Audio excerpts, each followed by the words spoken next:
Selamat Hari Pendidikan Nasional yang selalu diperingati setiap tanggal 2 Mei. Sebuah momen yang seharusnya bukan hanya seremonial, tapi juga menjadi ruang refleksi. Di lapangan, realitanya ini masih jauh dari sempurna. Kemarin, mahasiswa ini menggelar aksi dan turun ke jalan untuk mengutarakan pendapatnya. Aksi ini merupakan cara dari mengungkapkan kekecewaan terhadap pemerintah terkait kebijakan pendidikan, mulai dari tata kelola anggaran pendidikan yang dinilai belum transparan hingga mutu pendidikan yang belum merata di setiap wilayah di Indonesia. Belum lagi kawan inilah, ada yang bikin kita emosi, bahkan miris loh. Di Pati, puluhan santriwati ini mengaku mengalami pelecehan. Gila nggak nih? Pelakunya itu pengasuh ponpesnya sendiri loh. Saya Dila Hantika, inilah Jurnalistik.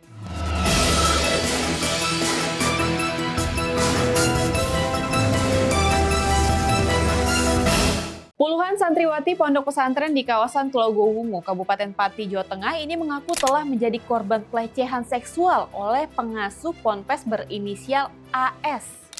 Hal ini menimbulkan amarah. Ratusan warga bersama kelompok lainnya ini menggeruduk ponpes Dolokusumo Pati. Sebut-sebut kawan inilah, korban ini berjumlah puluhan. Tapi sayangnya baru 8 orang yang melapor ke polisi. Alhasil, polisi juga sudah menetapkan AS sebagai tersangka dan masih mendalami kasus ini. Modus pelaku ini kawan inilah dengan mencokoki para korban dengan doktrin menyesatkan. Bahkan si pelaku ini mengklaim kalau dia adalah sosok Khairikul Adah atau wali yang memiliki kemampuan di luar akal manusia. Bahkan tersangka ini juga menyatakan dirinya sebagai keturunan Nabi yang harus dimuliakan tuh katanya.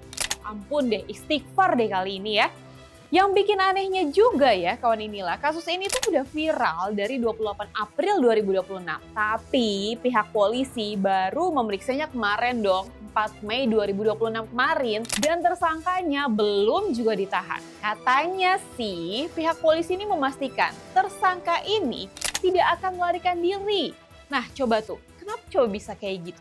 Kejahatan seksual di Pati ini jelas ya mencoreng lembaga pendidikan pesantren. Anggota DPR RI dari fraksi PKB Dapil Jawa Tengah 3, Marwan Jafar ini mengutuk keras kejahatan seksual yang diduga dilakukan pengasuh pondok pesantren Dolokusumo Pati di Jawa Tengah. Menurutnya, kasus kejahatan seksual ini tidak hanya memicu keresahan masyarakat, tapi juga mencoreng marwah dunia pesantren yang selama ini kita tahu ya, dikenal sebagai lembaga pendidikan berbasis nilai moral dan juga agama. Ini sih nggak cuma memancing emosi warga Pati aja, tapi semua pihak, semua orang tua yang menitipkan anaknya di sekolah, di pondok pesantren untuk jadi benar, ini malah orang dalamnya sendiri yang merusak.